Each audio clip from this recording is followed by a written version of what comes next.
From Nebraska's trusted news source, this is Channel 8 News at 5. Coming up tonight on the news, preparing for the upcoming election and the amount of help that is still needed. Plus, just in time for Earth Day tomorrow, Lincoln announces an initiative to help make the city greener. Good evening, everyone, and thank you so much for joining us tonight. Appreciate it. We begin tonight, though, with the possible threat of severe weather. High winds and maybe some hail possibly hitting our area. Let's check in with Chief Meteorologist John Desire to get the very latest on this tonight. John? Yeah, so far today we're watching along southeast Nebraska.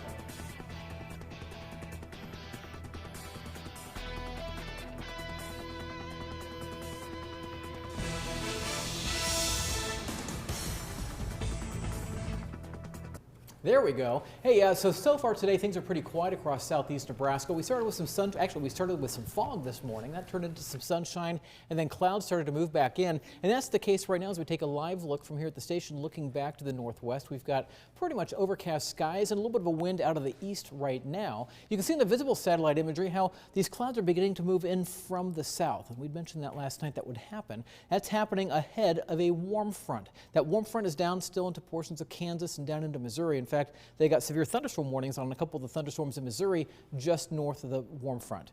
As this front continues to lift to the north, that will push the showers and a few thunderstorms up our way. And some of these thunderstorms that develop right along and on the north side of the warm front may have the potential of producing some hail as we go through the late night hours and more specifically through the overnight hours. You can see a couple of showers as you head down towards Holton in Kansas. So not quite to Nebraska just yet, but as we go through the next several hours, we will see the potential for some thunderstorms.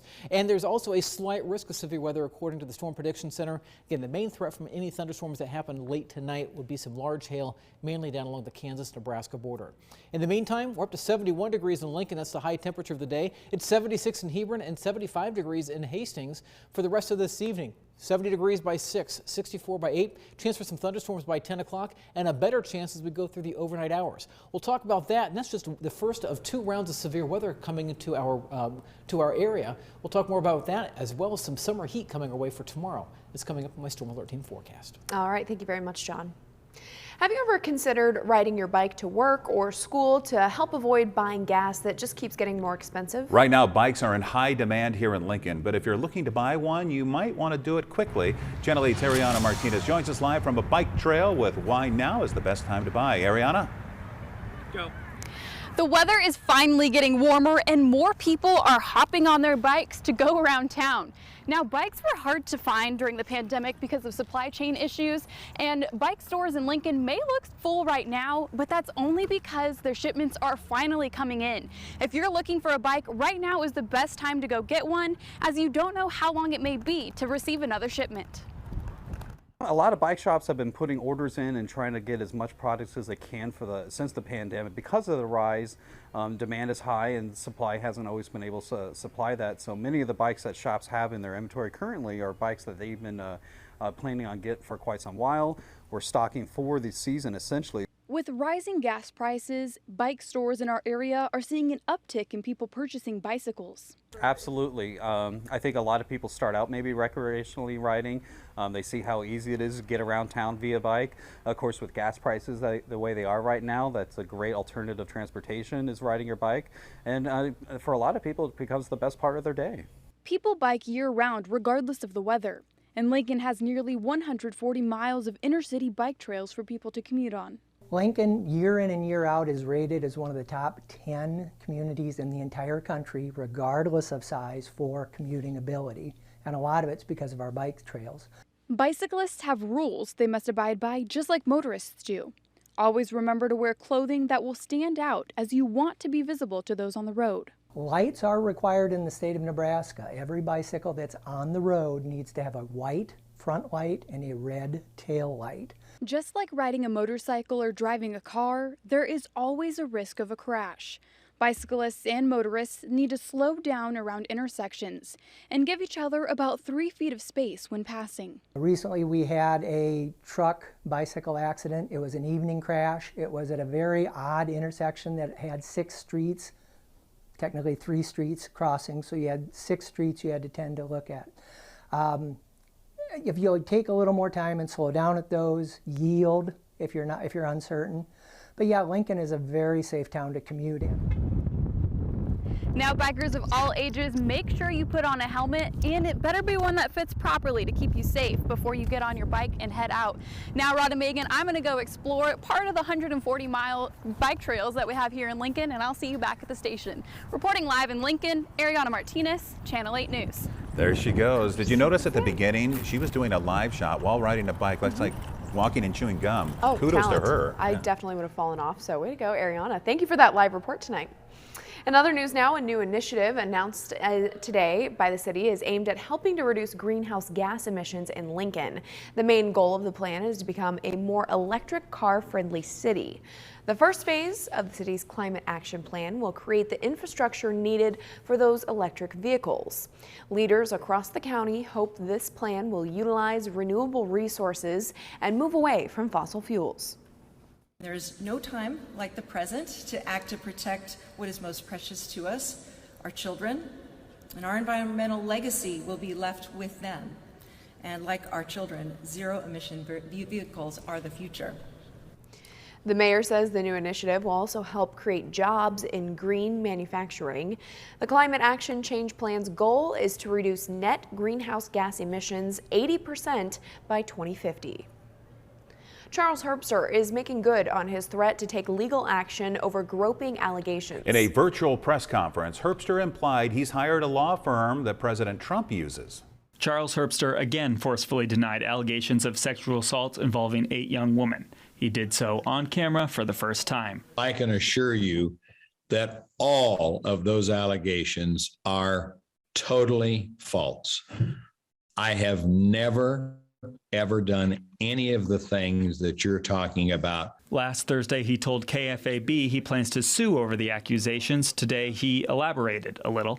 I have taken the route of attorneys to protect my name and my reputation, including giving Governor Pete Ricketts a litigation hold, plus obviously Julie Slama, Jim Pillen, and many others here in the state of Nebraska. A legal hold means they're asking that any evidence that might be relevant to a trial not be deleted. He suggests his opponents are colluding against him. It's obvious to me this is out of the Democratic playbook, but in Nebraska, we're using on the Republican side. Slama's the only woman of the 8 with her name on the record. Though she didn't say who she was referring to at the time this February, she discussed the assault at the legislature when women senators were sharing their stories. You know, I don't talk about it that often, and at most times I really don't come forward when it happens. It's because as a young female, you worry that it's going to be the thing that defines you. Yesterday, the Nebraska Examiner reported that 3 new names are on the record to support the claims of the original story. Several more spoke with the Examiner originally on the condition they not be named. I respect all women, all females across this land. I have worked with females, thousands, in helping them develop businesses in almost 50 states. The press conference was brief, about 20 minutes, after 3 people, including a right-wing media personality, asked questions. And of course, we'll keep you updated on any new developments. There we go. On this story. Talk, Rod, you can do it. All right, and keep in mind, we're also less than 3 weeks away from Election Day. Lancaster County is still in search of poll workers for the election. Here in Lancaster County, there are more than 190 precincts, and each one needs to be staffed by 5 poll workers. Election Commissioner Dave Shively says the county could use 25 to 50 more people this year to work. Now, in trying to find those workers, we asked, is political polarization a factor? Maybe there are some people that feel that that's an issue today, but most of our poll workers that on election day, they're serving there in a nonpartisan fashion. They do it as an act of service. They're civic-minded people that like to be part of the process.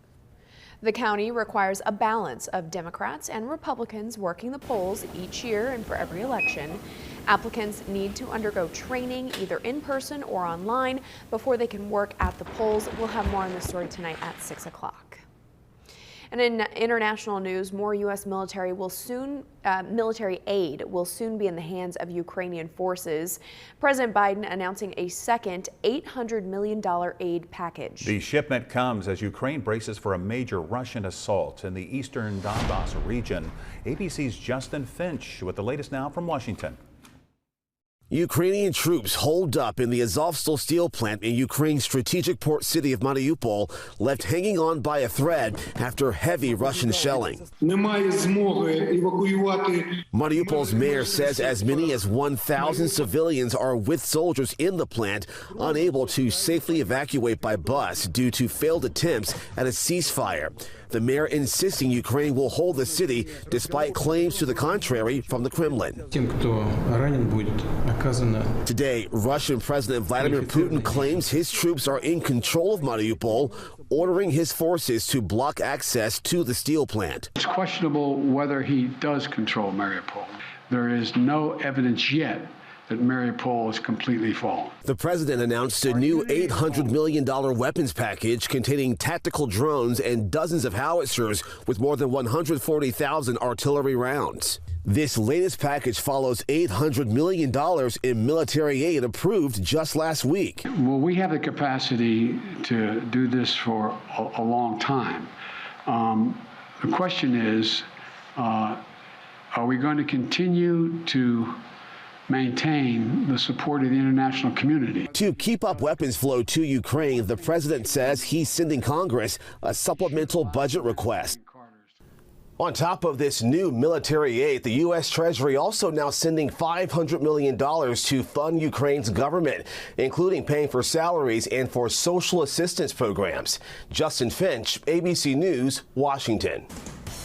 And coming up on the news, wind-driven wildfires exploding across parts of the Southwest. That story and, of course, the latest on possible storms this evening in our area after the break.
Now to a state of emergency in Arizona. Hundreds of firefighters now battling that raging wind-driven tunnel fire. It already burned through thousands of acres and is now threatening hundreds of homes. Other states also seen fires and dangerous conditions. ABC's Morgan Norwood has the very latest. Wind-driven wildfires exploding across the Southwest. The tunnel fire just outside of Flagstaff, Arizona, raging out of control, forcing nearly 800 people from their homes. Pictures sent to me of what was my house, and could see pretty clearly that it was a total loss. The fire tripling in size, scorching more than 20,000 acres. On the highways, visibility shrinking under the cloud of thick dust and smoke carried by the whipping winds. It was howling. Our windows were whistling. It was less than 2 miles from our house. Force responders mapping out their plan of attack. ABC's Kaylee Hartung is in Arizona as crews scramble to contain the flames. With 0% containment, do you have the resources right now to keep fighting this? No, we're going to need more. It's not going to be something that's done in 1 or 2 days. A similar battle in New Mexico, where the Cooks Peak fire tearing through tens of thousands of acres, the thick black smoke cascading across the blue skies. In Colorado, the Monte Vista fire closing in on homes and businesses, residents anxiously watching from a distance. I was crying very hard. I was sitting in Safeway parking lot, just watching the flames bellow over the top of my roof. And the drought here in the West further threatening that firefight. California has only recorded about 15% of its normal rain, with experts predicting a rough start to the fire season. I'm Morgan Norwood, ABC News, Los Angeles. Now, your Storm Alert Team forecast with Chief Meteorologist John Dessauer. And we've got a fire concern over the southwestern portion of the state as we go through the day tomorrow, and much of the state as we go through the day on Saturday, as we're going to have gusty winds and relatively dry conditions, as well as very warm temperatures. So no burning outdoor, please, over the next several days. We take a live look right now from Shones Roofing in Beatrice, looking to the south and west. You can see the clouds are beginning to break just a little bit. We've had some high overcast passing overhead throughout the day. Here's a live look right now from Honda of Lincoln off to the south and west. Beautiful view of some cumulus clouds developing just to the south of town. These continue to move from south to north across the state. Temperatures warmer than yesterday, at least in the capital city. It's 71 degrees. 71 in Beatrice. It's now up to 76 degrees in Hebron and 76 degrees out towards Kearney. Look at the visible satellite imagery and you can see how these clouds are moving from south to north for the most part. That's happening ahead of a warm front that's going to start to lift through the state as we go through the evening and overnight hours. In fact, our low temperature tonight will likely occur maybe around midnight to 1 o'clock in the morning, and then we'll start warming as we go through the morning, likely into the 60s as you're heading off to work tomorrow morning. Now, this warm front back to the south into Kansas and Missouri have prompted severe thunderstorm warnings and even tornado warnings down towards the Springfield, Missouri area. This is all happening on the north side of the front. Look on the south side of it, that's where the instability is located. So thunderstorms develop along that warm front and then they'll drift off to the north and northeast. So as that front lifts north around here for this evening, we'll have a chance for some scattered showers initially and then a chance for a few thunderstorms as we go through the late night hours. Stormcast suggesting down right along the state line we could have a few thunderstorms by 11 o'clock. I think in the Lincoln area we're probably talking about after 1 o'clock in the morning will be the best chance for some thunderstorms. Now some of these thunderstorms may produce some large hail that are riding on the north side of that warm front. So we'll have to watch for that. That would be the main threat from any thunderstorms we see during the overnight hours. Now you notice as we go through early tomorrow morning that threat starts to move off to the north and northeast, suggesting maybe a couple scattered showers in the morning. Can't completely rule that out, but I don't think we're going to get a whole lot of rain at that point. And the Storm Prediction Center also suggests a slight risk of severe weather right along the Nebraska-Kansas state line and then further south into Kansas. And again, the main threat being some large hail. As to how much rainfall we could potentially see out of this, well, through 7 o'clock in the morning, Stormcast suggesting about 1/4 inch in Lincoln, 2/10 down towards Beatrice, maybe out towards Aurora, 1/4 inch. And unfortunately, Grand Island, you're not seeing much precipitation out of this. At least the computer model is not suggesting much. And you could definitely use it. It's the driest start to a year since 1910, so over a century since it's been this dry for the first almost 4 months of the year. 55 degrees for an overnight low, as I mentioned, happening between midnight and 1 o'clock in the morning, because once that warm front lifts through the area, our winds turn around out of the south, the temperatures start to increase. Some gusts at times to 30 miles per hour. Here we go tomorrow morning at 8 a.m. You'll notice as the warm front continues pushing north, it's going to pull the clouds with it. So our skies will turn mostly sunny by mid to late morning. And as we go through the afternoon, we're going to see sunny skies. And take a look at the temperatures. They are going to surge as we get in strong southerly winds tomorrow. We're talking highs into the upper 80s to lower and perhaps even mid 90s. We could hit 95 degrees out in Kearney, 94 degrees in Grand Island, 90 in York, and I'm forecasting a high of 89 degrees in Lincoln, 88 in Beatrice, and it's 92 for tomorrow in Hebron. Now notice the winds tomorrow out of the south, 13 to 20, gusting at times to 45 miles per hour. And the other thing we're talking about is humidity. You're going to notice it tomorrow as dew points climb into the mid 60s around here. So it's not going to feel muggly necessarily, but it's going to feel a lot more humid around the area. Chance for severe weather stretches from North Dakota all the way down towards Texas. And around here, you'll notice the instability increasing over the eastern portion of the state during the afternoon. The problem is there's no trigger for any thunderstorms to get going. The instability then shifts back to the west. A dry line will begin to develop out in the western part of the state, and that's where we'll see thunderstorms developing tomorrow evening. Now, there will be a chance for an isolated thunderstorm in the central part of the state as we head into Friday evening. We'll watch for that. The potential would be for some strong winds, large hail, and even a possible tornado. But computer models are suggesting we see a squall line developing out in the western part of the state late Friday night through early Saturday morning. That will move to the east and probably decay as it heads out towards the central part of the state. We'll have another chance for a few thunderstorms around here by Saturday evening. The main threat from thunderstorms tomorrow, again, wind, hail, and a small chance for a tornado. And the other thing will be strong winds, especially on Saturday. Winds may be gusting Saturday afternoon to 55 miles per hour. Now, a cold front comes through. That cools us down for Sunday, turning windy still Sunday afternoon, a high of 67. Low 60s Monday and Tuesday, then temperatures start to moderate back in the middle to upper 70s as we head towards the end of next week, with a chance for some thunderstorms coming in again by next Friday evening. Yeah, some decent temps. Hopefully we'll get some rain. Hopefully, fingers crossed. Thank you, John. A negative day, though, on Wall Street today. The Dow falling around 368 points. NASDAQ also down 278. Here are your numbers. You're watching Channel 8, Nebraska's trusted news source.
Finally tonight, NASA says the black holes in space are getting big and greedy. The agency released a new survey of over 100 galaxies, and it shows that black holes are demolishing thousands of stars and as a result are getting bigger. NASA shared these photo composites of 4 galaxies using images from the Hubble Space Telescope and its Chandra X-ray Observatory. These galaxies are among 29 in space with evidence of growing black holes near their centers. NASA says the black holes consume clusters of unlucky stars passing within their gravitational pull. They called the discovery, quote, stellar destruction on a scale that has rarely, if ever, been seen before. I don't know if I should be scared right now or not. I feel very small. Yes, really. All right. Well, let's find out what the weather is going to be like for all of our viewers in the next few hours, John. Yeah, for most of us, it's going to stay dry for right now. It's going to stay on the warmer side. We are watching for some showers down to the south. I think a lot of that's in northern Kansas right now, not reaching the ground just yet, but we'll see the potential for thunderstorms and some showers developing later on this evening and through the overnight hours. For the rest of this evening, 70 degrees at 6, 64 degrees at 8. A few thunderstorms possible by 10. Again, I think the better chance for some thunderstorms will probably happen after midnight tonight, and likely the Lincoln area after 1 o'clock in the morning. All right, thank you, John, and thank you for joining us. Have a wonderful night. World News Tonight is coming up next, and then we'll see you back here at 6. With the Channel 8 Eyewitness News mobile app, you'll be the first to know. Get alerts about breaking news and weather, all in the palm of your hand. DQ is taking your taste buds for a ride with the new Signature Stack Burger menu, featuring 5 mouth-wowing cheeseburgers. Like, try the new DQ Signature Stack Burger menu today. DQ.